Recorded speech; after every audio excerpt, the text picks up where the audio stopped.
Truth be told, I wanted to give up, but gardening with my dad has been a game changer. The year I decided to give up gardening is the year I had the best results because of him and a GreenStalk.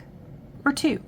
My dad said something to me not long ago, that you've never really been successful at gardening because you didn't really want it. And that was profound.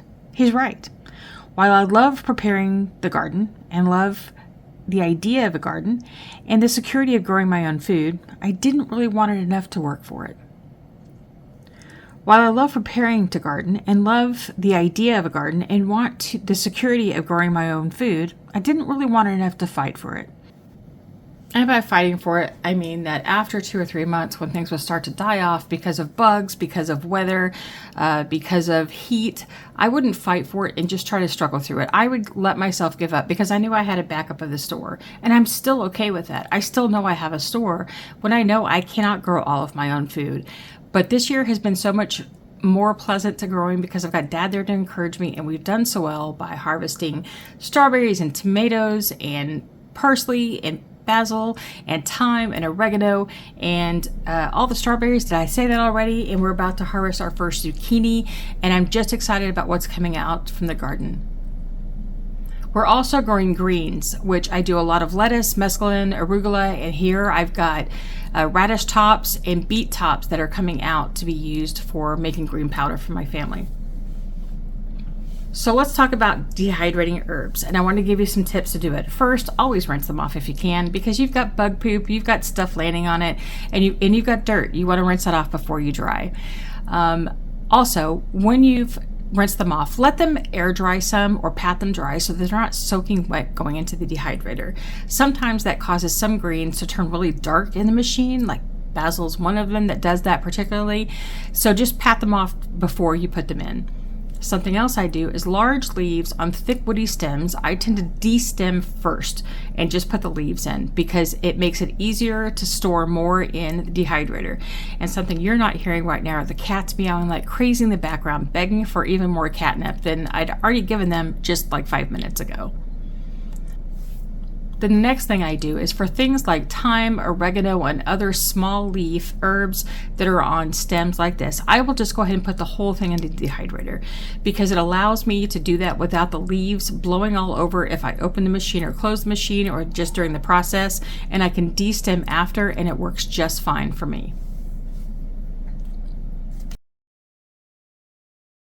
So what I'm using this time to dry my herbs is my Sahara folding dehydrator, which I love for herb drying because it has a feature that's an air only feature, which it means that it just runs air across your herbs without applying any heat to them whatsoever. And it makes drying simple and easy for me, and I don't have to worry about it. So I do suggest that you dry your herbs at the lowest temperature that you can possibly get. Sure, hanging is best for most, but it's not always available for all of us, and it's not something that's easy to do. So I do use my tools in order to help me get drying faster.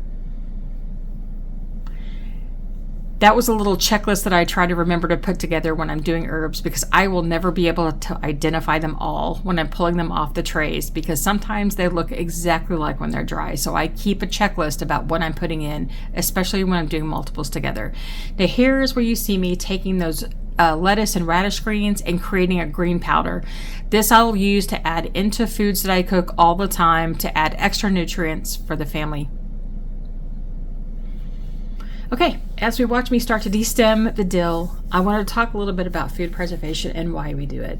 My choice is to do this is in order to save food for my family, and it stems from when I first got married and we were pretty poor and didn't have a lot of money, and I really needed not to waste anything. So if things would come through and I would freeze it, but I knew there were better ways because what happens if the electricity goes out and I lose everything in my freezer?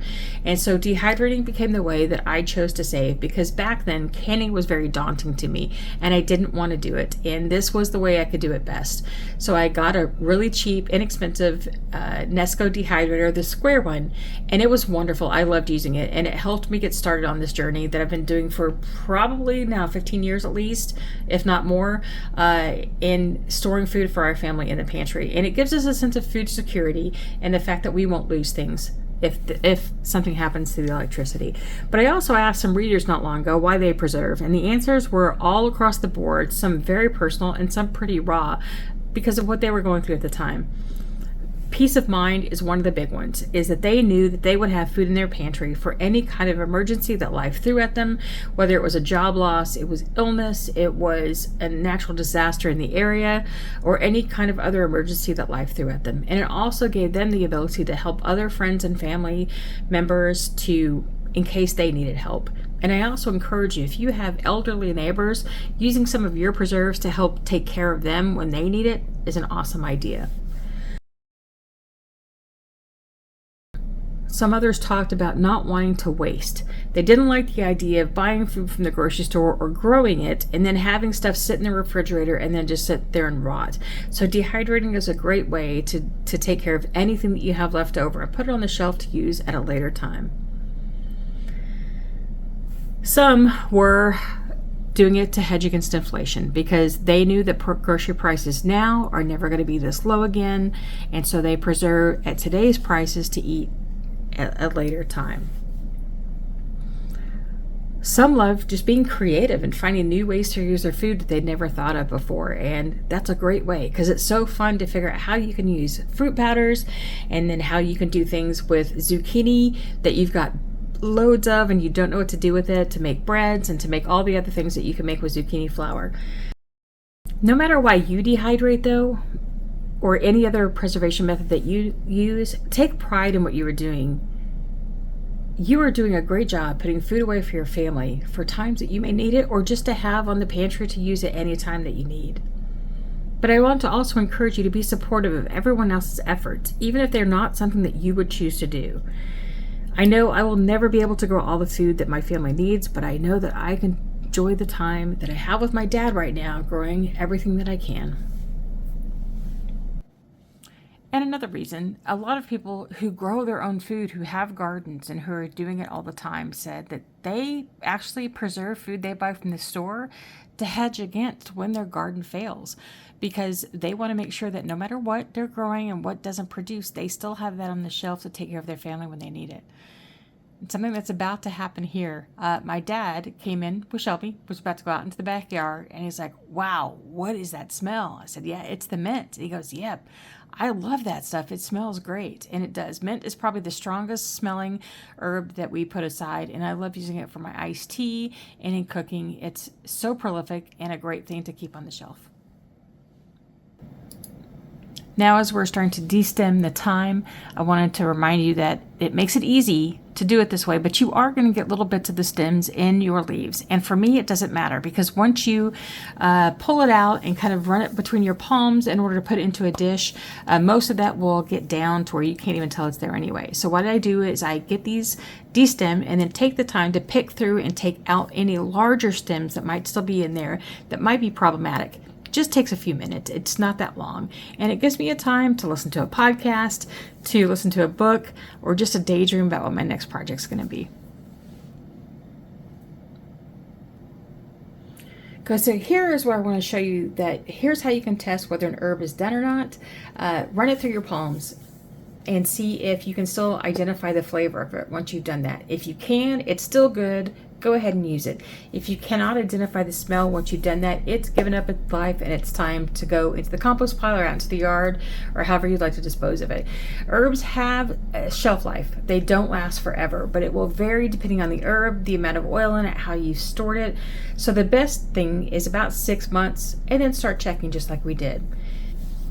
It's also okay when you mix projects. If you've got one that's a little older and one that's not so old, you can add the new to the old as long as they've both been conditioned well and are dry. I usually give myself about 6 months that I don't mix things when they're more than 6 months old. All right, what you're going to see me do now is start combining a bunch of different herbs at once. Sometimes when you are harvesting, you've only got a little bit. I make an herbal cocktail of all of the herbs that I don't have enough in any one jar, and then I make it into a blend that's like this. That's all the herbs, sort of like, so instead of having something that's Mrs. Dash, I have Mrs. Darcy. And so now, this is 2 weeks later, our GreenStalk has grown incredibly since the last time we did the mass trimming of it, and all the lettuces and herbs are growing. We've also got strawberries coming in like crazy, tomatoes that are starting to pop up everywhere, and here in just a second, you're going to see our first green pepper coming from the plant right there. So again, I want to remind you that the sale is this weekend. Use pantry code 10 for $10 off your $75 order, and the link is down in the description box below. And here we go, preserving again. And if you want to see how I don't waste anything coming out of my refrigerator, watch this video right here. And till I see you again next time, happy dehydrating.